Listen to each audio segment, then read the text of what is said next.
Okay, well, developing story, a disturbing story as well over the last few days. Staying with us, joined on the line now by Mike Mwale, a leader at the Refugee Alliance for Justice. It appears there might be more legal action on this in court. Mike, good afternoon. Thank you for joining us this afternoon here on Newsfeed. Good afternoon, Steve. Why are you going to court? What do you want a court to do? There have been several court cases already in this matter. Are you going to court again? No, we are going to court to have this system declared a scam and a crime against humanity. Because this is not a refugee system at all. It doesn't look after refugees. It lies that it's based on integration without any camps and so forth. But it's actually a system that neglects refugees. So there is nothing called integration. This is just a scam. People are just eating money for refugees and pretending to be looking after refugees. So we want now the court to declare this system a scam and a crime against humanity, so that a new refugee system could be brought about, and the mess that has been created by this old system could be dealt with in line with the restorative justice, because the lives of refugees have been destroyed by the system. So there has to be compensation. There is no way we can say these people have been enjoying money for refugees, pretending to be there for refugees, must just end like that. There has to be prosecution. There has to be prosecuted, these people. So that's basically what we are going to court for, to expose the scam of the system, and also have prosecutions undertaken against all those that have been benefiting from refugees. All right, Mike, I think anyone can understand your frustration, your sorrow, your anger at what's happened. But all of this has been done through the permission of a court order. In other words, a judge has said the city of Cape Town can do this. It's all been exactly by the book. Yeah, but what is very disappointing about this court order is that the judge, because I thought this was an opportunity now for the country to know exactly what is happening in connection with refugees.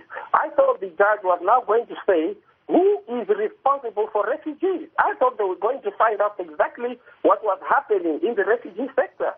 But they didn't go beyond that. You have UNHCR pretending to be here for refugees. They have a spread bigger than that of the American embassy. They are getting diplomatic salaries in US dollars, and they say they are here for refugees.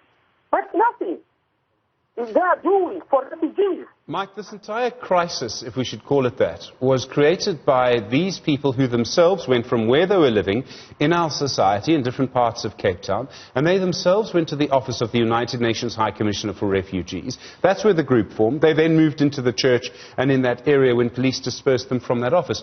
Would it not have been better to do what the court suggested they do, which is go back to where they were 6 or 7 months ago? Would that not be the best thing? They were living, it seems, perfectly peaceful and productive lives. They have nowhere to go. They have nowhere to go because the system does not look after refugees. So they have nowhere to go. Because a proper refugee system sticks to the tenets of the Geneva Convention on Refugees. But there is nothing like that. A person is just given an asylum paper and they tell him, go and look for work. How can an asylum paper grant a person permission to look for work when it is just another useless paper? No employer will recognize that. There is no ID number, nothing whatsoever. You can't even open a bank account. Even if somebody sends you money from outside, you can't use that paper to collect money. Instead, it alienates refugees from society. So these are the lies of the system, and I thought the case in the Western Cape High Court would try now and expose the scam. Unfortunately, the judge was not intelligent enough to go into that, into COVID. Right. Mike, you do accept the rule of law, right? You do accept that foreign nationals in South Africa need to follow the same laws as South Africans do? Yes, I do agree. Okay, let me explain where I'm going with this, and I'm sure you and I will agree at the end of this interview as well. That if a group of South Africans had gone and done exactly what this group of refugees had done, the court would have ruled in exactly the same way. It would have said that they also need to move out of that area and that the city is allowed to enforce its bylaws. Are you then asking that foreign nationals, because they're refugees, must be allowed to do things that South Africans are not allowed to do?